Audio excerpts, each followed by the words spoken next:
Hard sports all plays. Hard sports all plays.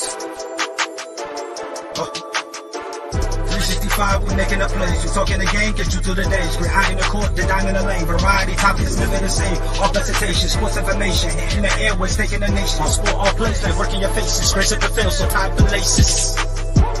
Hard sports all plays.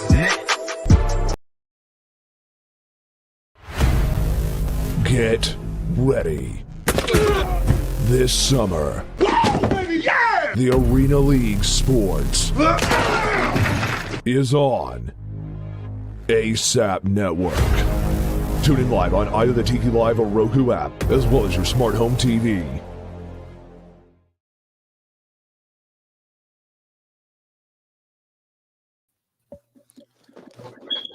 What's up? Welcome to ASAP Afternoon Blitz. I'm Chris, as normal. Got Greg here with me as well. Going to talk some NBA basketball. Had a couple big games last night, a couple big games tonight. How you doing today, Greg? I'm doing great, Chris. How is everything with you? Doing good. A couple big games last night. Kind of went how we kind of figured they would, especially with the Heat and 76ers. Yeah. 76ers was able to keep it close in the first half. Actually, even had a lead at halftime. But then after that, they fell apart, and James Harden couldn't really do nothing in the second half at all. What'd you think of that game? Yeah, it was Sixers had a good first half. But the game is 48 minutes. So James Harden, now here's the problem. He played 35 minutes. He only had 16 points, 5 for 13. That's not going to cut it, especially without Embiid, being in the lineup. So Tobias Harris, he did what he was supposed to do. He had 27, but everybody else was missing in action. Danny Green, 5 points. Maxey had 19, so he played his part too. But Harden, another disappointing playoff game. It's kind of what we expect of him. And it was a good point brought up just watching different clips of people talking about the game yesterday. And somebody said that maybe James Harden is past his prime. Maybe this is we're looking at the decline of James Harden. And it certainly looks that way. I mean, he's played bad in the playoffs, in previous seasons, but at least he was getting 25 or, something like that, where now it's just 16 and 15 and his shooting is just bad. I mean, 5 for 13. So this is the decline now of James Harden, and maybe the Sixers. I mean, in a way, it didn't matter because they wanted to get rid of Ben Simmons anyway.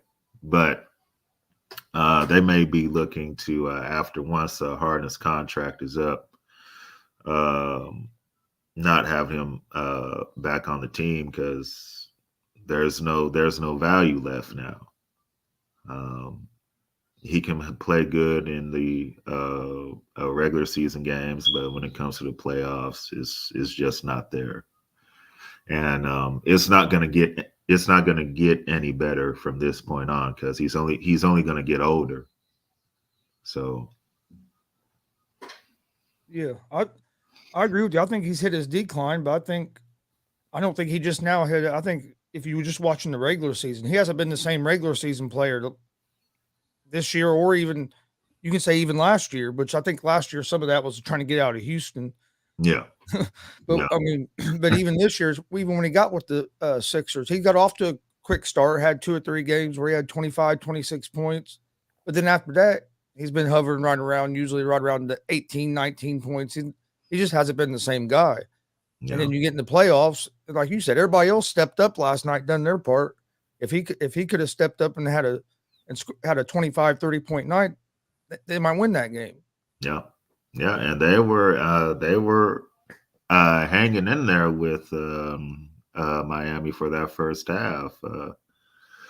But Tyler Hero and then Bam, without Embiid being there, Bam is just going to have his way down there. So maybe if Embiid can play game 3, maybe the Sixers can win both of their home games, and we can have and we can have a series. But right now, it's not. It's it's not looking good for the city of brotherly love right now.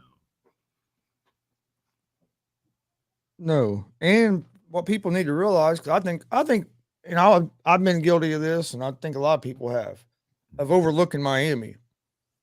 Yeah. He are a better team than what people are giving them credit for. There's a reason they're the number 1 seed, but their depth. Yeah. I mean, I think people forget they were missing Lowry last night. Yeah, Kyle Lowry did not play. That's right. You had Lowry to that, and look where they Oladipo, which I think Robin mentioned him yesterday. Yeah. A lot of people forgot Oladipo was even on the Heat because he hadn't played a whole lot, but he's coming in and giving them solid minutes. Yeah. They get Lowry back. They're going with their defense. They're going to be a tough out for anybody. Yeah, I mean, you got Tyler Hero coming off the bench. He had 25 points. Probably going to be 6th man of the year. Yeah, 6th man of the year. Yeah, played 29 minutes, had 25 points. That's a very good night. That's a very good night. So, Bam had his 24. PJ Tucker, he was the defensive enforcer. For him. So, this Heat team is good. If they do end up playing the Bucks in that Eastern Conference final, that's going to be a real good Eastern Conference final. Yeah. That's going to be really good. So we'll see how it plays out. But Miami is, and I said this when the playoffs started. I said, don't count out Miami because Eric Spoelstra knows how to coach. Yes. He knows how to coach, so he's going to have these guys ready, and we've been seeing it. So, yes, Spoelstra don't get the credit he deserves either. Everybody, right? He came in kind of when LeBron was there and stuff, and got the rings, and then people he just got. No, look what he's done with the Heat since LeBron has left that team. He got them in the finals. It was in the bubble, but still, hey, they were in the finals. Right. And had a good chance. And now look where this team's at. Like I said, beginning of the season, nobody thought the Heat was going to be as good as they are. Well, Heat fans might have, but people on the outside wasn't giving the Heat much respect. And I still think they're not getting the respect they deserve, but I'm hoping it's the Bucks and Heat because I think would be one hell of a series to watch. I think the Celtics and Heat would be real good as well because they're both good defensive teams. Yeah, good defense. Yeah, that'll be old school 90s Eastern Conference final if it ends up being Celtics and Heat. Yeah, but I mean, Eric Spoelstra, he doesn't get the credit on the national side, but he's always been a very good coach, and I think they gain confidence. It's not everybody from that finals team is still there, but the ones that are, they gained confidence and they gained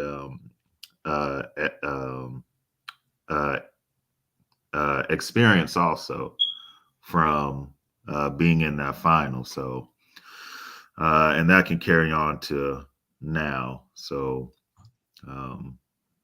the Heat are in very good shape right now. Let's say that the Sixers lose the next game. Mm-hmm. Embiid comes back for game 3. Do you think that the Sixers would have a chance to come back and win this series? They will have to win both. They have to win game 3 and 4 to be able to come back and win the series. It is possible, but the order would be very tall. Yeah, they need to give themselves the best chance. They need to find a way to win this game too. If they could win game 2 and split without Embiid, then I wouldn't feel as bad about it. But you go down 0-2, especially the way Miami's they play defense, and the Hero is just shooting lights out. He was pulled up from deep. Yeah, he was. Yeah, Tyler Hero, man, he's been balling out during these playoffs. So it gives the Heat another offensive weapon. And then just like you said, Chris, Lowry didn't even play last night, so it could have been worse. Yeah. So the Heat. People don't think that they're a loaded team, but they are. Yeah, because I mean, you had Lowry. That's another guy that he can give you 20 to 25 points a night.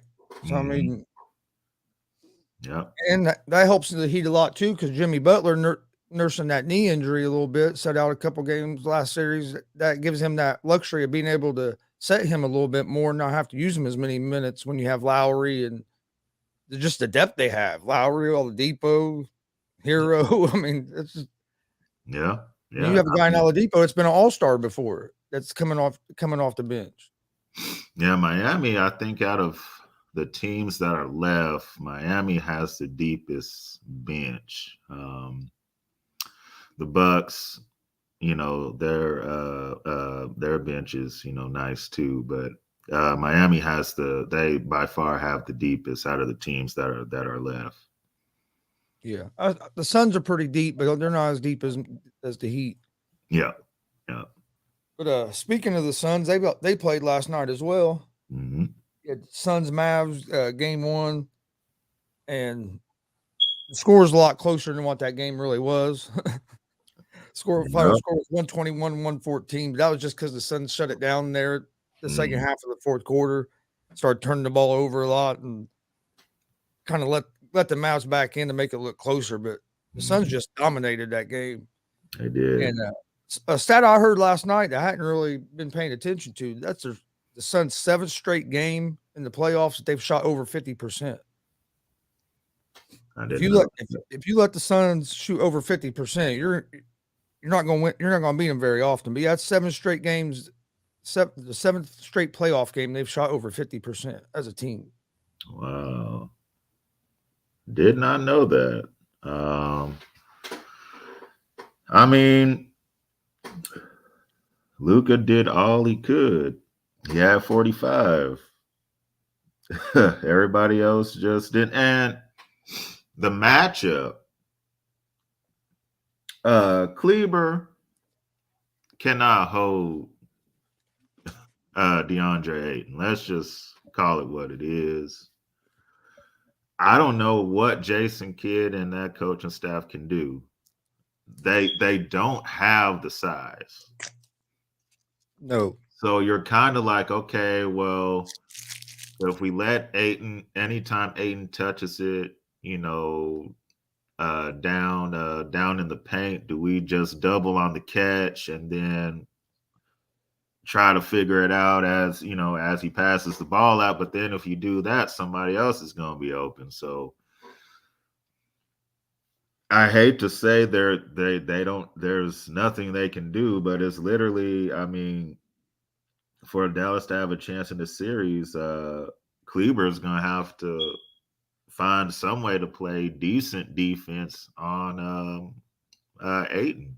And I don't see how that's possible because DeAndre Ayton is just more athletic than, Kleber. So he had 25. Ayton had 25 last night. So and then D-Book, he had 23, and then CP3 had 19. So everybody scored. Everybody had a good day for Phoenix last night. So and nobody stepped up for Dallas other than Doncic. Doncic had 45, and I don't think they had anybody else with 20. Yeah, they didn't have anybody else with 20. Yeah, Kleber had 19. But although most of those was in the first half, he kept him in the game in the first half with his 3-point shooting. Kleber did, but he didn't score much in the second half. I think to your point, he got kind of wore out defending Ayton the whole game. All right. In the first half, he was hitting shots. Second half, he couldn't hit none. Brunson didn't play very good at all. Turnovers killed Mavericks last night as well. I think Luka had six or seven turnovers himself. Yeah. Which he's going to have some turnovers because he's so ball dominant and his usage percentage, ball's always in his hand. So he's going to have a few turnovers, but he can't be having 6 or 7 in a playoff game, especially against the Suns. There's just not that you don't have that room for error against a team like the Suns. Just like you said, the Mavericks just don't have the personnel to match up.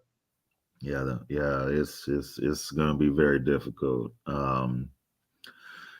For Dallas to make this a long series, Brunson and Dinwiddie have to play like they did in the first round. Yeah, Dinwiddie can't have 8 points. He's got to have more, and Brunson has to have more. That's the only way the series can go long. If they're going to continue to only have 13 points and 8 points, it's going to be a short series. Brunson looked tired. Yeah, he did. He did. Yeah. Were, even like when he drove to the goal, everything was short. Yeah. Just like he didn't have his legs. Yeah. And I just don't see I'll be interested to see what kind of defense and game plan Jason Kidd has for Ayton, but like I said, there's only so much. If you double, then somebody's going to get left open. So do you kind of go with that as like, well, we can't let Ayton do what he did. If the Suns just, make all their shots, then we'll just lose that way, which, but I just don't see how Dallas can, how they can win the series or how they can make the series long because they just don't have the horses. I think their best bet is try to get Phoenix to switch on that pick and roll and drive the ball at Ayton and hope you can get him in foul trouble. Yeah, I hope to get him fouled. Yeah, that's the only way. Attack Ayton, get him in foul trouble so he's not on the court as often, and then you can match up a little bit better defensively. But Phoenix does such good at switching that's hard to do as well. Yeah. And Chris Paul was just ridiculous. He was that one shot he just threw up, and I don't know he was looking for a foul, didn't call foul. He just threw it up and it baked the wood in. He was hitting about everything it seemed like last night. Yeah, Chris Paul, he's had a real good pass. Booker looked good. Yeah, Booker looked normal. Coming back off that hamstring, he looked comfortable out there. He played a lot better than I thought he would. I thought he'd be a little cautious, but he didn't seem cautious. He seemed like he was feeling good out there. Yeah. He seemed like he was his normal self. It looks like this series will be short unless Dallas. Their best bet is going to be Dinwiddie and Brunson have to have 20, 25 points with Luka's 40, and then they'll have a chance. But without that, you're looking at a sweep or a 5-game series. And tonight we have game 2, Bucks and Celtics. Bucks pretty much dominated game 1. I look for tonight to be a closer game than what game 1 was. I really do. I think the Celtics can play Milwaukee a lot better than what they did. Their defense is going to have to step up. They're going to have to decide who they're going to let beat them. You can't let Giannis and everybody else go off. You got to take away something. And in that game 1, they wasn't able to do that. They were so worried about Giannis that they were leaving Allen and these other guys open for threes. And if the Bucks are hitting their three ball, they're going to be tough to beat because Giannis is an underrated passer. Mm-hmm. And he's been finding an open guy all playoffs. Yeah. The Celtics' best bet in this series is going to be let Giannis get his points. Don't let everybody else get theirs. So basically, if Giannis has 30, 35 points and Drew Holiday and Grayson Allen only have like 10 or 15, you got a chance of winning that game. So that's the best strategy right there for the Celtics. Do I expect the Celtics to win tonight? Yes, I do. It's game 2 at home. I'm going to say that it's a must win because if you go down 0-2 going back to Milwaukee, it's pretty much done. So I expect the Celtics to come out with some fire and win this game and have the series tied up at 1. If I'm the Celtics, I don't rush out on Giannis. If he's behind the free throw line, there ain't no reason to rush out and play tight defense on him. But right, dare him to shoot that jump shot. If he beats you shooting jump shots, hey, tip your hat to him. They were better than you that night. But don't, he's going to he's trying to get to the rim, and you get out there and he gets a step on you, then you're in trouble, and your help isn't going to get there in time. Right. Stay glued to the other 3-point shooters and run them off the 3-point line, but don't run Giannis off the 3-point line. Dare him to take that shot.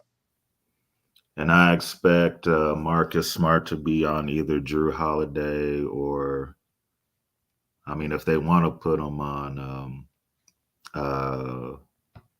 Grayson Allen, they can do that too. But Marcus Smart, he's gonna have to be on one of them.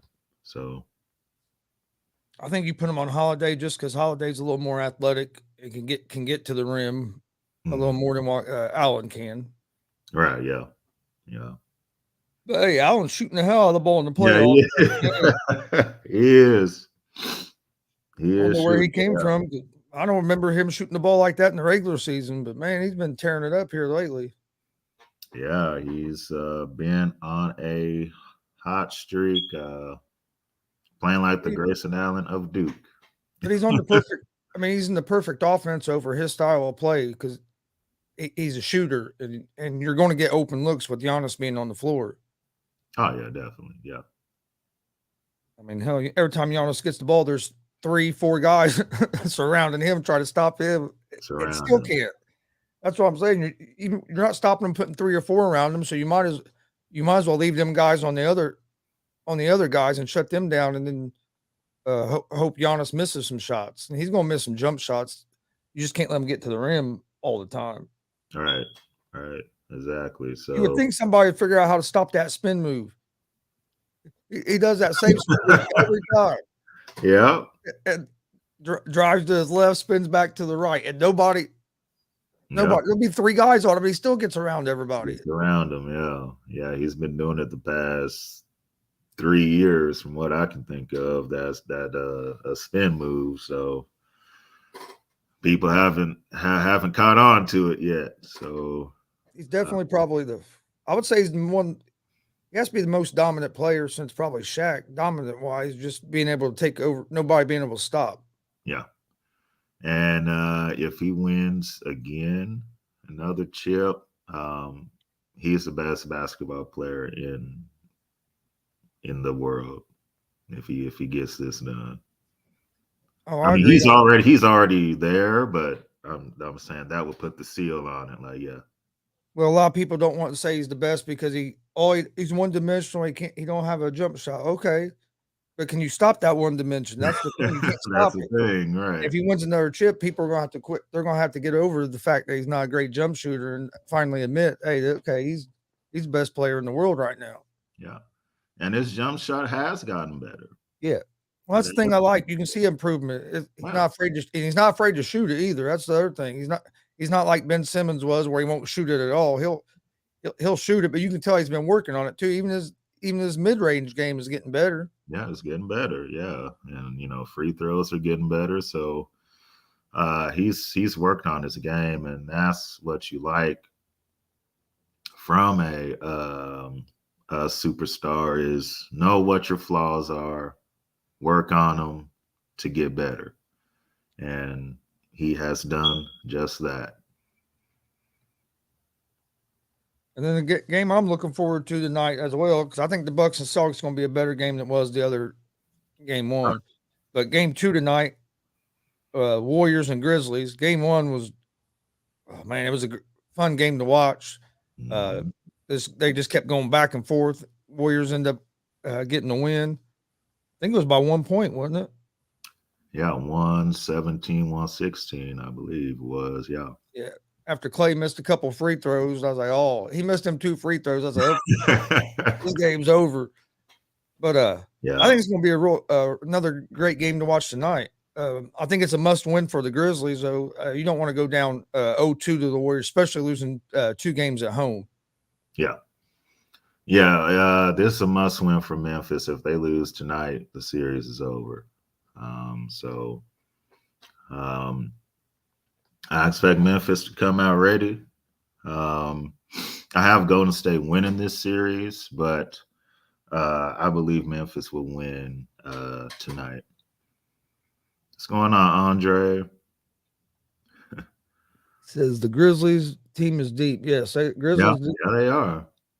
They are. That's another team that's deep as well. So I feel like the Grizzlies missed opportunity in game 1 with not being able to close that game out after Draymond Green getting ejected. Yeah.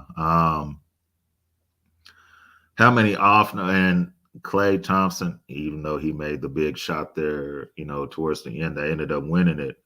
He had an off game in game 1. So how many off games is he going to have? know, so there's only so many times. So that was one. Memphis couldn't, and everybody's always on Curry about his defense. Yeah, he played good defense. He made the big defensive play at the end of that game. Yeah, he played some good defense. So, I mean, he hears all that, and I'm sure he's up for the challenge of playing against Ja. So, yeah, they didn't play all that good in game 1. That's the thing. The Grizzlies played one of their better games in game 1. The Warriors didn't play great and was still found a way to win that game at the end. Yeah, they found a way. Clay with the big shot, and then Jordan Poole with his 31 definitely helped. And he has to be he had to be up there for most improved player. Oh yeah, he's definitely yes. His game has gotten really, really, really better. I remember when the Warriors drafted him, people were laughing at the Warriors for drafting him. Said it was the worst draft pick ever, and that they didn't know what they were doing. Yeah. And then now look at him. He's turned into. I mean, they've even started him some. I mean, last series they started him instead of Curry because Curry was coming back off that injury. But I mean, he's played well either way. He'd be another guy that would be up there right there for 6th man of the year as well. But I think Hero is going to get it. But Poole was another name that should have been mentioned in that as well because he's made a name for himself this year. Oh yeah, he's played great during these playoffs. Warriors might not like it as much though because now they're going to have to pay him. Yeah, they're going to pay some money now. Yeah, so at the end. But it works out good for Golden State because now you kind of have a 3-headed monster, if you want to say, with Steph and Clay and then, Jordan Poole. So it definitely works out for him. Draymond, you have his defense. So I said Golden State would win it all. You said that from the beginning. Yeah, I said they're going to win it all. With teams that have been there and done that, I always trust them over everybody else. So, just think if this team gets, no, they're not going to get back this year, but just think they get Wiseman next year, a healthy Wiseman, if he can stay healthy, that's even going to make them even deeper. Oh, yeah. It's going to make them deeper. And Andrew Wiggins, a lot of people's not talking about him. Look at the level he's been playing. Yeah, he's been Yeah, that's another candidate for a most improved player. Yeah. Andrew Wiggins, great season this year. Yeah. Golden State's still going to be a force the next few years here. I'm hoping it's Golden State and the Suns in the next round because that's going to be a hell of a series to watch That's going to as be good. well. That's going to be good. I was still, because Golden State has been there before. The game, it was a couple years back. They had a game 7 on the road in the conference final against Houston. I believe that was the one they shot the 43s or the whatever it was, and they wasn't making them. Yeah. And they ended up winning the game. Yeah, Golden State ended up winning the game 7. So they've been in that situation too. So if it is a game 7 at Phoenix, they're not going to be scared. No. Yeah. Would you guys say today? Yeah, today's also a must win for Boston. Oh, yeah. Yeah, you Boston can't get down doesn't- 0-2. Yeah, Boston doesn't win today. That series is over as well. So Because they're in Boston as well, so you can't you can't lose 2 home games to start the series off. It's gonna be a long series. Yeah, and Poole and Wiseman coming off the bench next year. Yeah, Andre, that's gonna be that's gonna be a force right there. Yeah. And honestly, there could be a couple sweeps in this round of the playoffs. I mean, because I'm not saying it's going to happen, but I could see the Bucks sweeping the Celtics if the Bucks win tonight's game. Yeah. I could see the Suns sweeping the Mavs as well. Because I mean, look, Luka put up 45 last night and it wasn't enough. He just not help. Nothing. And I mean, the way the Sixers are right now, that could get ugly quick. Yeah, it could. It could. I can definitely see the Sixers getting swept. Sixers and the Mavs are probably the two that I could definitely see. Yeah, those are the ones. Yeah. I think the Celtics are going to play better tonight. I'm not saying they're going to win, but I think it'll be a lot more competitive game than in game 1. Yeah. Yeah, Bucks and Celtics, that series is going to go long. Warriors, Grizzlies, that series is going to go long. Sixers, Heat, and then the Suns and the Mavs, those are the ones where you can see either sweeps or a 5-game series. Andre has a good point right here. The physicality didn't work against Giannis. He welcomes that. And that physicality had KD and the Nets all out of sorts. Whew, yeah. They couldn't handle Boston's physicality at all, where the Bucks, it didn't affect them, especially Giannis, but even the whole team, it didn't affect them as it did the same way it did the Nets. Right. Yeah. It's Giannis, he likes that. Just like Andre said, he welcomes the physical play. Kind of a throwback to the golden days in the 90s where you played physical and, nobody whined about getting, fouled hard and all that. So, so Giannis is fine with it, whereas KD and Kyrie, they kind of don't like, doing all that. So it definitely messed with their heads, but Giannis, it's not going to mess with his. He said, isn't Marcus Smart out tonight? If he is, I didn't catch that.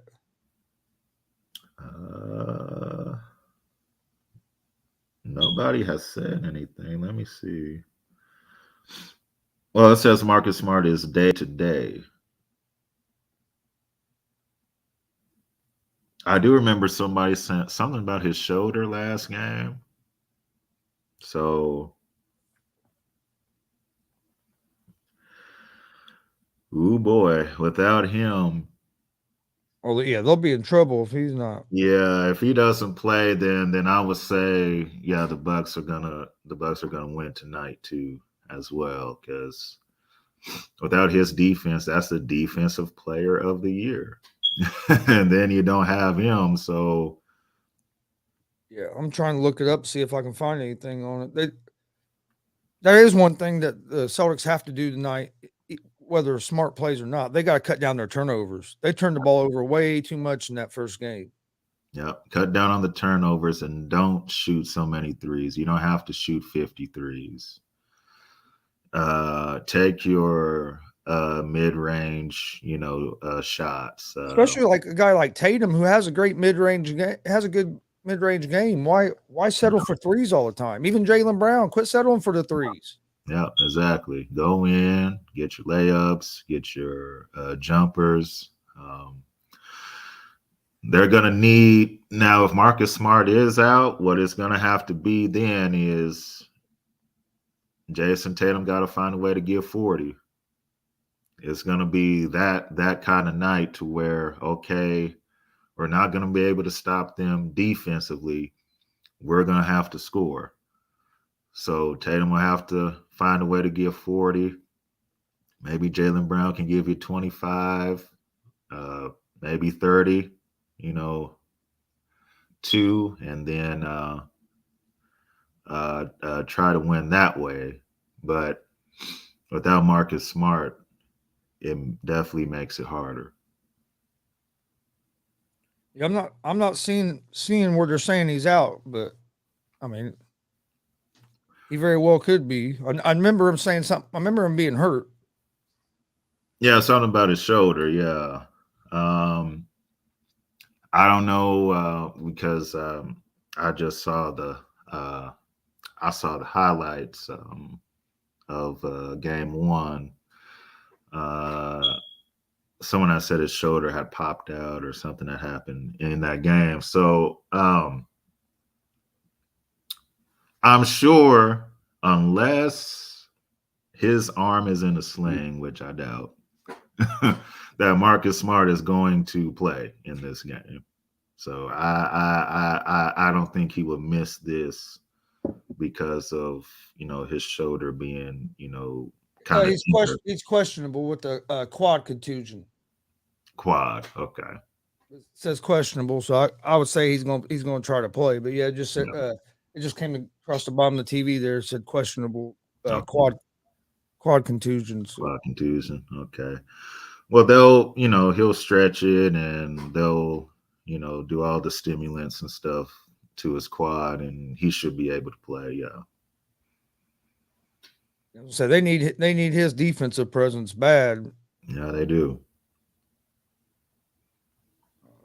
Yeah, you have anything else NBA you want to talk about? The only thing I'll say is if Dallas doesn't get any help for Luka, he's gonna be wanting to get up out of there too. I'm sure Bron is just licking his chops like, I'll go to Dallas. And I'll go to Dallas. He's dropping 45. We can definitely do something there. And so the bad thing is that wouldn't surprise me if that happened. Yeah, exactly. So, I'm sure, Mavs fans are like, come on, Bron, we got Luka. So I've been saying since about midway through the season that LeBron's going to be out of LA. Yeah. He's definitely going to be gone after this season. Just depends on where Bron wants to go. But I could see him going back to Cleveland. Cleveland, yeah, that makes sense. They got a young upcoming team, and him going back home. I know he's wanting to try to play with the son eventually. So I could see him maybe going back to Cleveland, maybe finishing his career out there close to home. Yeah, close to home, yeah. It makes, actually, it doesn't make the road easier to a final because you got to deal with Giannis. So, So, yeah, but, if they don't get Luka any help, then he's going to want to be out of there too. And I saw something yesterday. Rudy Gobert. Oh yeah, Had the nerve tell the Jazz front office, hey, it's either me or Donovan Mitchell. It's like, okay, this is easy. Like, Yeah, like that's even like they were going to have to think about that. I couldn't believe he actually said that. And I thought that might come out, but I thought it would be Mitchell. yeah, saying it right. Mitchell would be saying that about Gobert. I never thought it'd be Gobert saying it. Yeah, definitely. So I think there's been a rift between them two going back when the pandemic first started. Yeah, he ended up catching COVID. Yeah, where he was kind of making fun of it, and he got COVID, and there was a rift between him and Mitchell then. Right. And then, but I thought, okay, they got over it and everything. But I thought if anybody demanded out or demanded one of them was going to be Mitchell, I never thought Gobert's going to be trying to be. Well, yeah. It's. I wonder who's been building him up. I wonder who got his head telling him that he was good enough to be demanding to get rid of people. All right. Yeah. I mean, Utah's not going to do this, but if you say, okay, we choose Rudy over Donovan Mitchell, okay, well, now it's going to be a lottery team. So, set your team back. Yeah. 3 or 4 seasons at least. Exactly. So Rudy's going to be up out of there. You can get somebody else to play, a defense down in the paint who's actually can be a better scorer. There's plenty of those guys. So you can find a guy that can protect the rim. He might not be as good a shot blocker as Gobert, but you can find a guy that does what Gobert does easier than you're going to find another Donovan Mitchell. Exactly. And Donovan, he might want to team up with Luka and Dallas if he wants to leave, Utah. He might go down there to Dallas. I'll team up with, Luka, and we'll both score our 40 and we'll, get to the final that way. But you can tell that Mitchell is, frustrated with, the Utah losing in the first round. And first things first, though, for Utah, they got to fire Snyder.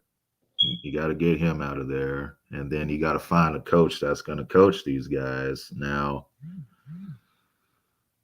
would Mark Jackson even want to go to Utah? I don't know.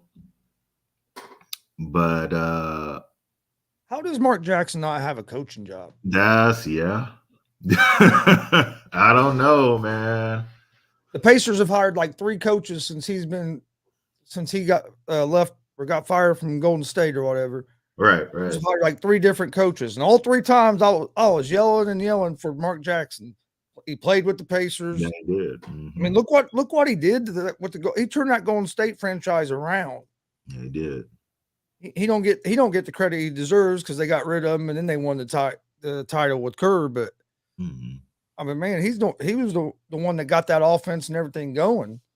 Yeah. It's just hard for me to believe that somebody hasn't hired him. Yeah, your 2 best this offseason, the 2 best coaching candidates out there is Mark Jackson, and then you have Rick Carlisle as well. So Pacers are getting rid of Carlisle already? Oh, he's coaching the Pacers now? Yeah, the Pacers hired him last year. It was his first year. Oh, okay. Yeah, he left Dallas and went to the Pacers. Oh, he's with the Pacers now. Okay. I was gonna say, I hope they don't fire the Pacers. I said it wasn't all his fault. It was injuries, and I mean, yeah, the Pacers, they're not on. They don't get all the national games, so I didn't see them. So okay. I was gonna say, you living in Kansas City, you don't get to see the Pacers very often. Yeah. So okay, well, Pacers have a very good coach, so that leaves Mark Jackson, and would he go to Utah? I'm not sure. But I mean, there are spots that are going to come up for him. If Philly does get rid of Doc, Philly is another place About for Mark Brooklyn. Jackson. Mark Jackson will work very well at Brooklyn. They will actually. Mark Jackson will make sure that they have an actual offense. Let's say they won't be just a straight ISO team no more. Yeah. That's for damn sure. Yeah. It's not gonna be ISO. So the whole thing with Brooklyn is, will KD let somebody else come in there and coach? He has a friendship with Steve Nash, which is, that's fine, but they're gonna have to move on from that, because you're not gonna win championships playing. And they're not to be willing to be coached, because like Irving's already came out and said a few times that they don't need a coach. Well, you see what happened this year without a coach. So exactly. So yeah, I could see. Yeah, if Mark Jackson did become the coach of Brooklyn, I'm sure he would have a sit down with KD and Kyrie just to get on the same page, and then go forward. But he will be an upgrade from Steve Nash for sure. So, all right, let's move on. Let's talk a little NFL.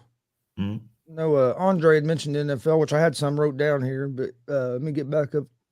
He had said that he thinks this is going to be one of the most entertaining years in the NFL.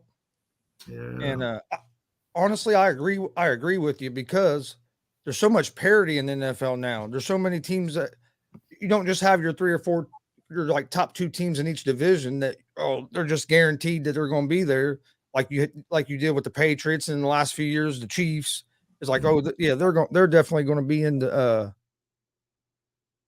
they're definitely going to be in the playoffs. Where this year you got so many different teams that have a chance. I think the divisions are going to be a lot more competitive this year. I think it's going to be a great NFL season, especially to be a fan of.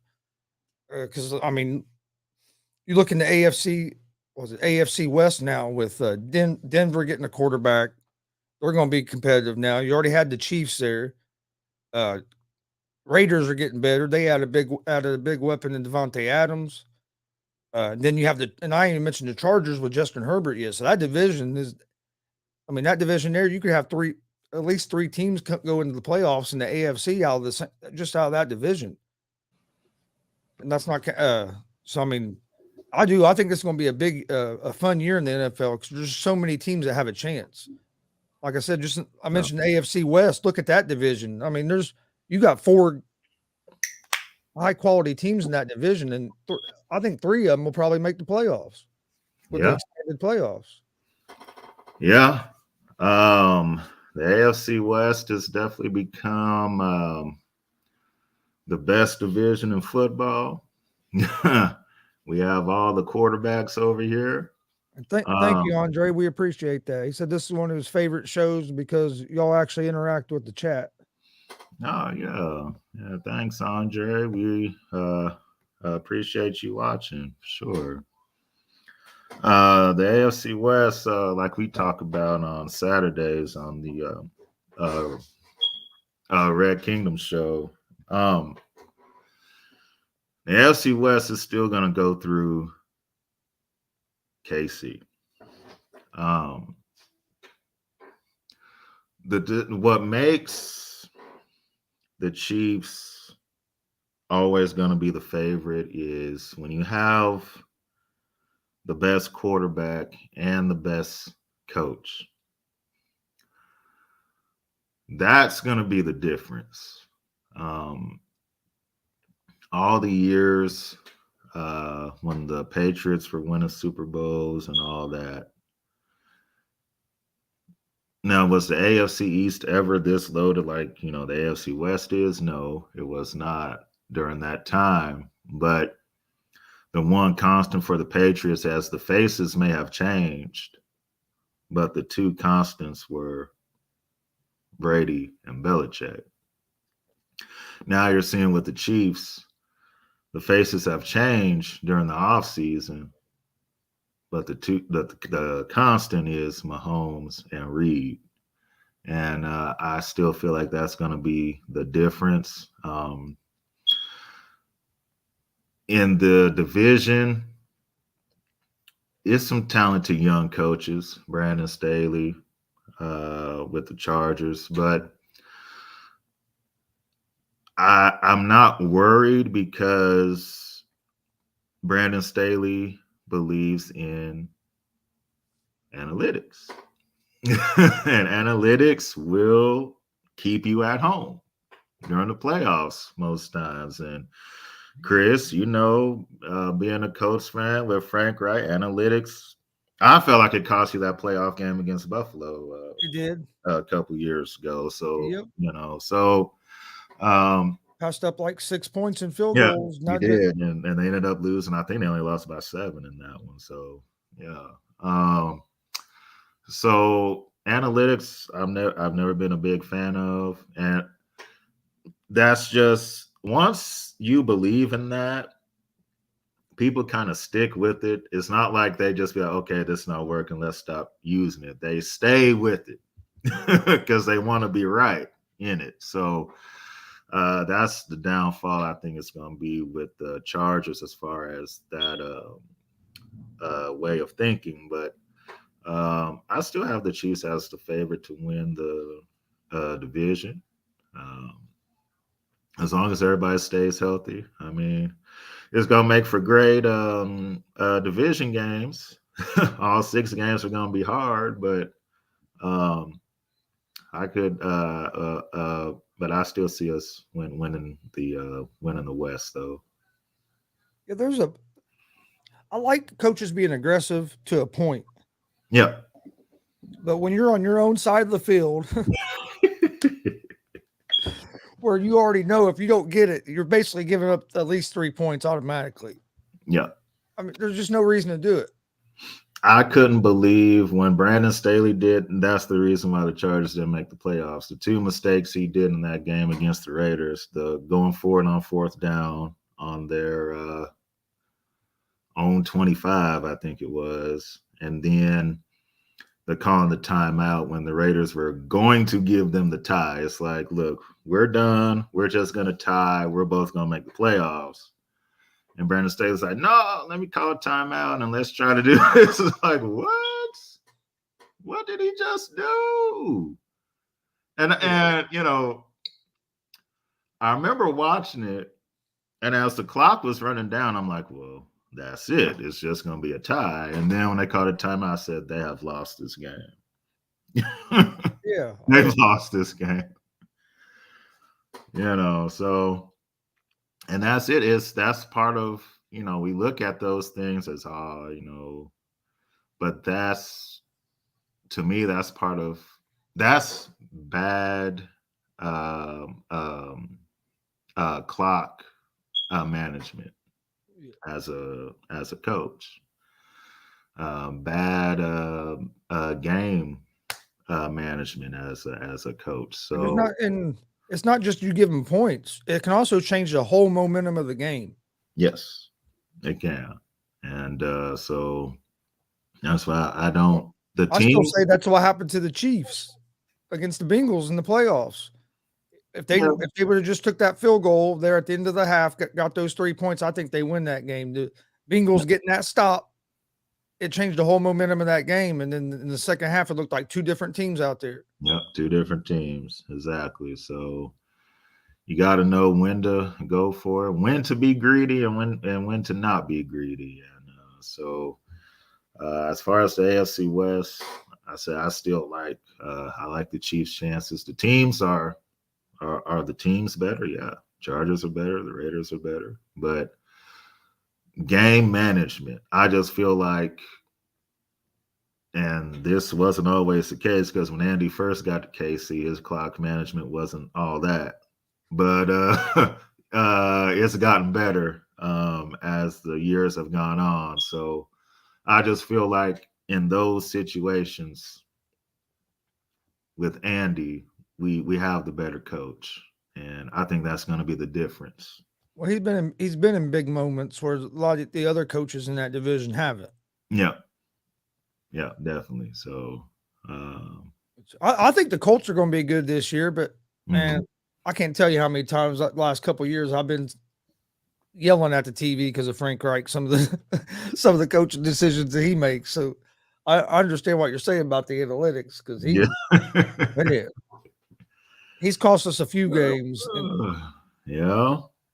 Yeah, and he's a believer in that. yep, And it was one time we played the Colts here. That was that Sunday night game where the Colts just physically dominated the Chiefs here. And their analytics was like run the ball to the right or something like that. And they just kept on boom, boom. And the Chiefs couldn't stop. And it's like, oh my gosh. you know what they're going to do. Yeah, like, and that night the analytics worked out in the Colts' favor, and they ended up winning that game. And so sometimes it works really good for you, and then other times it does not. And more often than not, it's not going to work. Yeah. And the coaches that have been the most successful coaches, they don't really use that stuff. You don't see, Bill Belichick say, okay, what does the analytic like? No, he's not doing that. He's more of a feel of the game type coach, but just the kind of coach, that you want. You want him to feel, the game and what's all going on, instead of looking at a piece of paper and numbers and trying to figure out what to do based off of what the numbers are saying. What do you think about Hopkins getting suspended for 6 games? I think this is a real big deal for Arizona because if you look last year when he was out, that's when their season went downhill. That's when it went down. Yeah. I mean, I think they were 2-6. I think he missed 8 games last year, and they were 2-6 in them games. Mm-hmm. And then now you're going to miss him the first 6 games of this season because of he felt a PED. I'm not sure exactly what it was, but I would say it was something he was taking probably to help recover from from injuries and stuff. That's usually what in the NFL what most of them guys get on that stuff for because it helps you recover faster. Yeah. I think it's a big deal for Arizona because they struggled without him. There's already questions about Kyler Murray if he's happy there and if he wants out. He says he don't, but there's all kinds of rumors. Yeah. But I think that for a team that has playoff aspirations, I think this is going to be a big uphill battle for the Cardinals to try to keep it together until Hopkins gets back. Yeah, I mean, I understand they went and got Hollywood Brown, but Hollywood Brown isn't. Yeah, he's not. Yeah, I mean, not even close. No.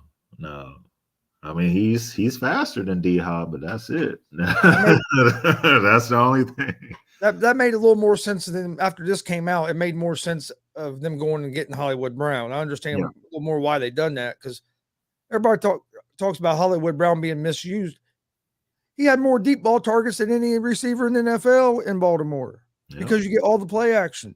And he also had like the third or fourth most drops in the NFL. So it wasn't all that he wasn't getting used. All right. He wasn't taking advantage of all of his opportunities. Right, exactly. And that's going to hurt the Cardinals losing D-Hop those first 6 games. So that's going to be key now. Can they survive those first 6 games in order to, get to the playoffs? Kyler, is he still holding out or is he playing? Yeah, I'm not sure. Okay. I think he still is holding out because I don't think they gave him a deal yet. All right. Well, so you have that going on. Hopkins is out. If they don't have Kyler and D-Hop to start off the first season, it's going to be a long season for them. But you have to, with the PEDs and all that, and D-Hop is not, he doesn't seem like he's a steroid type guy. You have to be careful what you're putting in your body, even the medicines and stuff. Always look to see what's all in it because sometimes you may not know it's something on in the medicine that's banned, and then it comes up saying that you tested positive. So so all our players, I would just say be careful and read what's in it. So if it is something that's banned, say, hey, I can't take this. This is banned. So. Yeah, because that list, I mean, the list of stuff that's banned is so long. It'd be hard to even know everything that's banned. Right, exactly. Yeah. So the list of stuff you could take is a lot shorter than the list of stuff you can't. yeah. Like, yeah, this is the list for what you can. This is the list of what you can't take. And so yeah, it is longer. So it is hard to, kind of keep up with. See, with Kyler Murray, he's been hard for me to gauge because there's times you watch the Arizona game and he don't even, I mean, his body language don't even look like he wants to be there. It's just, and then, so, because I've told my son's a big Cardinals fan. I've been telling my son for the last 3 years that Murray wasn't going to re-sign with the Cardinals. He was going to go play. He was leaving the NFL, going to play baseball. Okay. And I truly believed that. And then he came out. Now he's wanting a contract. But I just from his body language and everything, I thought, oh, he went to the NFL, going to make money because he knows it takes longer to make the money in baseball because they usually have you in the minors. Yep. So it came to the NFL, make money. Now he ain't hurting for money. Now he's going to go play baseball, being a smaller guy, less. I mean, he could probably have a lot longer career. Oh yeah. But there's just times that if you watch during the games, it's like it's just like he's not even into it. Mm-hmm. Yeah. That playoff game against the Rams, that was the worst I've seen Kyler Murray play. Within that playoff game. Yeah, it's times where he looks like, just like you said, he doesn't want to be there. I don't know if that's just because it's the Cardinals or, because he wants to go back to playing baseball, but he would have a longer career if he did do baseball. I mean, we're seeing baseball players now play till they're 40, 42, and, all that. So it's definitely, will work out for him. But if he does stay, with football, I could see him leaving the Cardinals and going to a different team. Yeah. I think Cardinals need. I'm gonna kill that dog. I think Cardinals need a new head coach. Myself, they brought in a guy to me that was no way near being ready for an NFL job. Yeah, I questioned that when he got the job. I was like, Cliff Kingsbury, what? So talk about another guy that's cost his team some games. Man. Yeah, he has. And Cliff is definitely on the hot seat this season. So if they either make the playoffs and get bounced in the first round or don't even make it, I could see him getting fired from there. Yes. And another thing that came out yesterday, I thought, to me, I don't even know what to think about it because I think it's just, I knew nothing was going to come of it, but they're said the Hugh Jackson allegations were not substantiated. Well, of course, you're having somebody from the NFL investigate the NFL. So, I mean, did you really, did you really expect them to come back and say the NFL that it was proven that this really happened? I mean, oh wow, yeah. When they said it came out and said, I said, well, no shit. They're not going to come out and attack an NFL team like that. NFL's going to try to sweep this under the rug as quick as they can and move on. Exactly. Yeah. We all know that tanking happens. People lose games on purpose. This is not nothing new. The only thing I had a problem with is when you have general managers and coaches saying it's okay to tank or it's okay to lose this game on purpose. And it's like, okay, we need to stop this because now you're messing with the integrity of the game and making people lose money in Vegas with the bets and all and all that. You got people mad at that. So it's It's something the NFL has to be careful with now because yes. with all your partnerships with the sports betting places, All right. and that draws in a lot of your casual fans watching that don't watch a lot of NFL. They start watching because they're placing bets. People start believing that the games are fixed and stuff. Yeah. It's going to ruin those partnerships, and you'll. I'm not saying that NFL is going to die because they're so big, but it's going to hurt them a lot. I mean, look what happened to boxing look what happened to boxing. It used to be one of the biggest things there was, and it's went way down because people started believing that it was predetermined and it was fixed. Yeah. Yeah. And you don't want that. Because then everybody, gets on YouTube and makes their videos about how the games are fixed and the NFL wanted such and such to win championships and all that. So, and then that turns into, something else. And then, so you don't want, to go down that road. So the NFL needs to nip it now. So I feel like if a general manager is losing games on purpose or telling the team to lose games on purpose, that should be banned. Let's just ban them. Like we don't need that. There's no place for it. So maybe, or they'll say that's too harsh or whatnot. But At least baseball did it. Have to, yeah, and baseball did it. So they'll let Pete Rose in the Hall of Fame after he dies. That's the after. I'm a big Pete Rose fan, and don't get me wrong, what he done was wrong, but there's no way he should have been banned for life. Yeah, for life, right.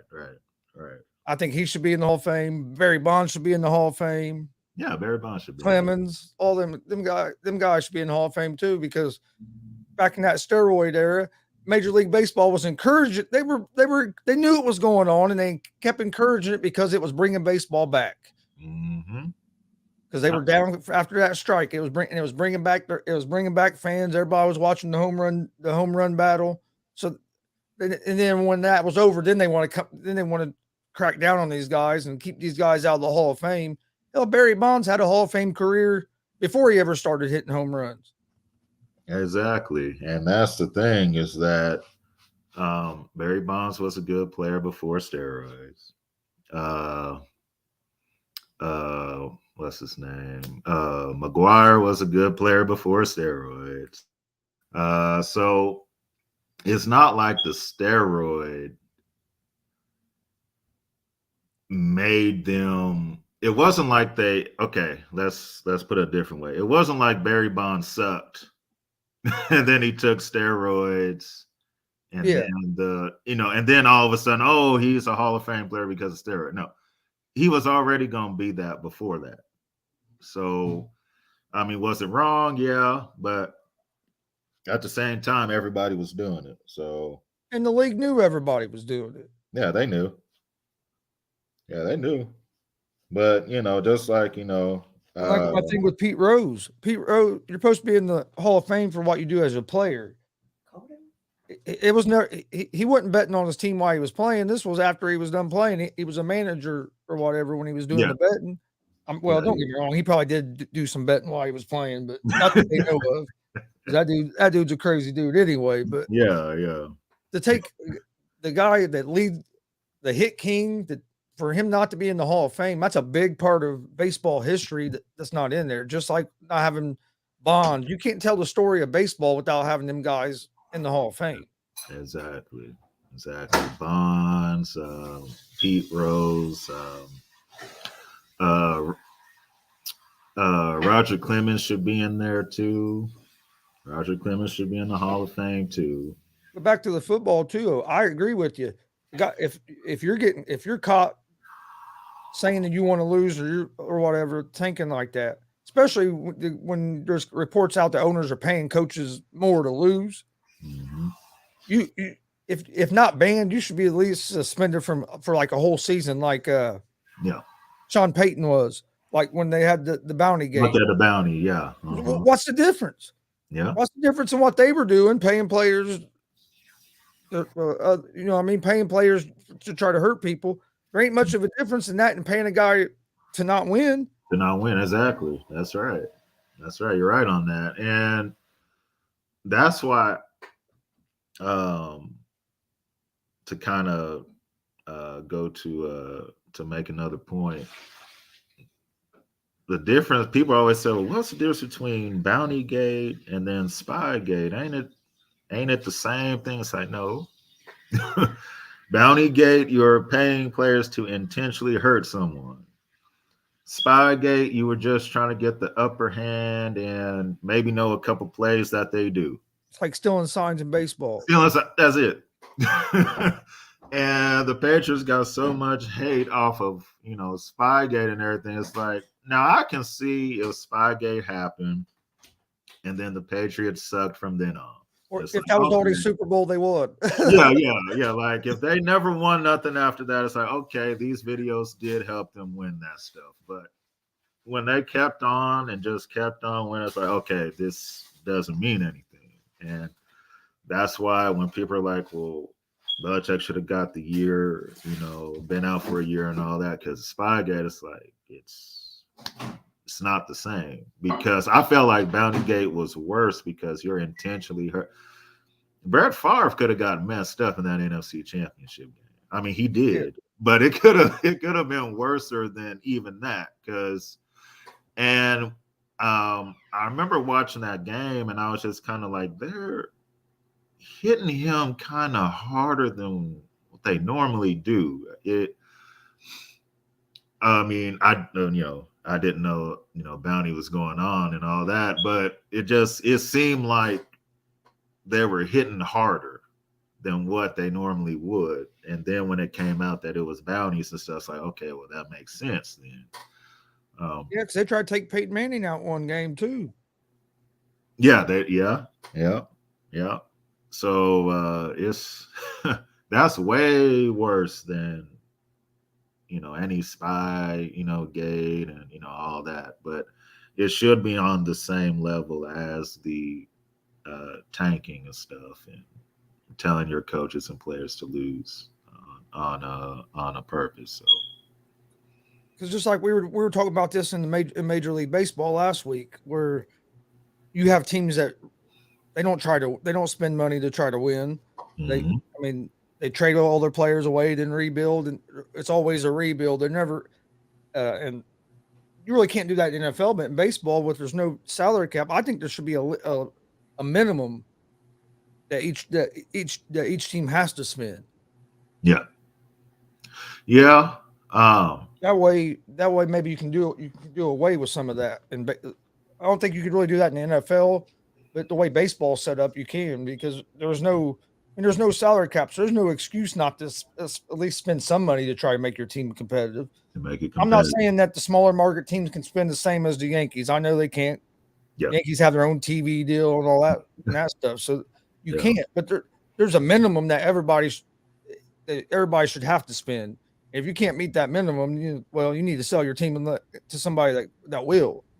Exactly. I mean, you're seeing it. You see it with Oakland, with the A's, the Cincinnati Reds, Chris. They got the worst record in baseball. Yeah, we won 3 games all season. 3 games, and, they let some of their best players go. So that's kind of what happens. Me being a Royals fan, we always complained about how our owner didn't spend a lot, and then when he did, the Royals started winning and won a chip. So, we're gonna keep on, and they did for a little bit, and then they had to let everybody go because they couldn't pay everybody. So. But the blueprint is there. I mean, we've seen the Twins make playoffs. They're a small market team. The Tampa Bay Rays, they've been in World Series. They're a small market team. It's ways to do it. Just because you're a small market team, it doesn't mean that you have to be the worst team in baseball. You can still get good players. As long as you have if you have a front office and you have a manager there that wants to win, and then you get players in there that want to win, it can definitely be, done. I think the Reds need a new manager myself. I wasn't happy when they hired him. When they hired him, I was like, what are we doing? And who's the Reds manager again? I forget. David Bell. Oh yeah, they could. Yeah, yeah, they could. Yeah. They would have been better off getting. Who was our old manager here with the Royals? Yost. Better off getting Ned Yost or somebody. Well, Bell was he was either a hitting coach or pitching coach, something like that. Mm-hmm. And then they fired the last coach and then brought him, promoted him to head coach. I'm like, what are we doing? Yeah, I believe wasn't Dusty was there for a couple seasons. Yeah. Okay. Yeah, so I says, like, why are we going to this dude? Yeah, they should have definitely kept Dusty for sure. Yeah, because the Reds were pretty good when Dusty was there. Yeah, last time we really competed, we got to the playoffs. Didn't do no good, but at least we were in the playoffs. Yeah, at least they're in it. Yeah, so now we can't even win a game. Man, I'll watch some of their highlights. I just be like, wow. I'll be watching them tonight. They play the Brewers. I'll be watching it. They play the Brewers. Okay. Last game, I got mad. I've watched about every game. And I was watching the game not last night before, and they gave up 9 runs in the first 2 innings. And I swear there was this sequence. This is no joke. I forget who was batting for I forget who they're playing now, but I forget who was batting, but the Reds were pitching. Mm-hmm. It's a foul ball. Catcher goes back to catch it. You've probably seen the highlights on TV because they've shown it. And he traps it against the net. Oh, yeah. I went to catch. Mm-hmm. Next pitch, another foul ball. Third baseman runs over, tries to catch it over the rail dugout. Doesn't catch it. Oh. Mm-hmm. Next pitch, a straight up pop up. Don't even make it past the pitcher mound. And 3 players stand there and look at it and watch it drop in between them. Dude, I turned it. I said, I can't watch this. I said, hell, little league teams I coach can make that play. Yep. They got 9-0 after 2 innings. And once I saw that, I was like, oh. I think they might have scored 1 run in that game. I think they ended up losing 10-1 or something. But it was like, are you kidding me? This is a major league team, and the pitcher, the third baseman, and the first baseman are all just standing there and watch the ball drop right in between them. That is stuff like that used to happen to the Royals a lot back in the early 2000s and all that. So I definitely feel your pain, Chris. I feel it. You know what happens? That should have been an out, and it's not an out. So then the next batter gets up and hits a double, scores a run, because that's the way baseball works. Yep. An error or walk always comes back to bite you in the ass. Yeah, always comes back for sure. They have a lot of injuries, but man, the front office didn't do them no favors by getting rid of everybody either. Yeah, they're gonna have to. Well, they are starting over now at the Reds, but in order to rebuild it, you gotta have a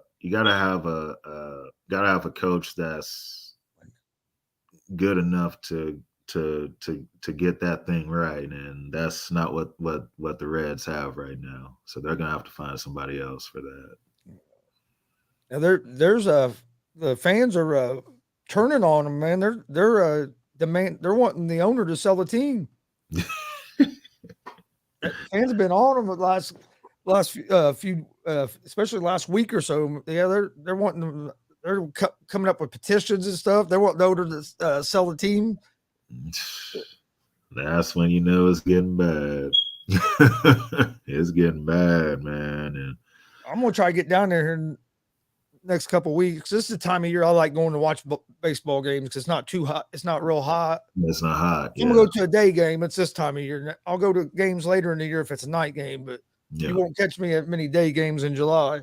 No, it's hot. But I'm pretty sure because if it keeps on like this, the owner, he's going to lose money too because nobody's going to come to the ballpark. You're only going to average, 3,000-4,000 people, coming. Yeah. So while he's being cheap, he's actually losing money because the product is not good. Especially in Cincinnati, because Cincinnati, I mean, that's a baseball city. If you put a team out there that is competing, you're going to sell out.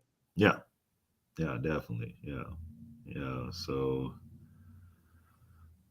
in order for that to get back good, we're gonna mess around and turn into a football city here real soon. The Bengals keep doing what they're doing. Yeah, they're gonna end up waiting for football season. But they need to get a different coach in there, get a different manager to get that thing right. Yeah, they say we got. I mean, if you look at the minor league, we got a great minor league system, and we got a lot of good prospects coming up. It's always, they'll be ready next year, this year. It's like eventually you have to take a chance to see if they're ready. Yeah, you can't protect the guys forever. All right, that's right. Yeah, and that's how you turn the team, good because that Royals championship team, all those guys were homegrown from Salvi, Hosmer, Moose, on down the line. Alex Gordon. Yeah. Even the Astros was a lot like that. Yeah. They were all minor league from their minor league. Yeah. So that's the best way, especially if you're a small market team. Once you have a good minor league system, get those players up, get them developed, and then go on your little 4-year, 5-year run. So that's how the Reds are going to have to do it. Yep. All right. Well, do you have anything else? Any final thoughts before we get out of here for today? Man, it's going to be some good games tonight.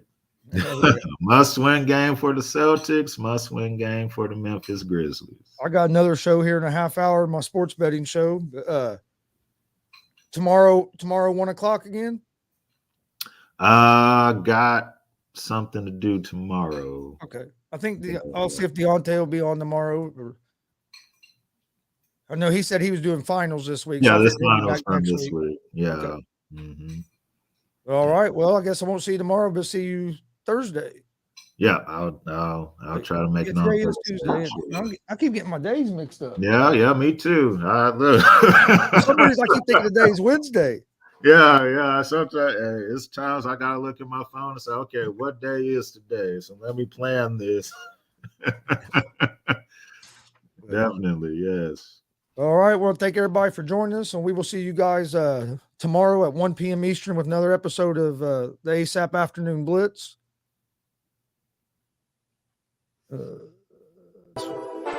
Whole sports all plays.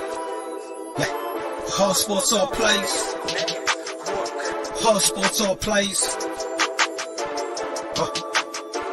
365, we making a plays. You talking the game, get you to the days. We're high in the court, the dime in the lane. Variety topics, living the same. All presentation, sports information. In the airways, taking the nation. All sport, all plays, like working your faces. Grace at the field, so tie the laces.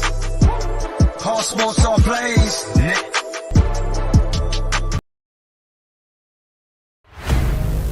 Get ready.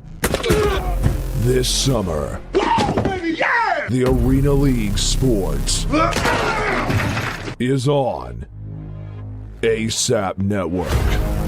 Tune in live on either the Tiki Live or Roku app, as well as your smart home TV.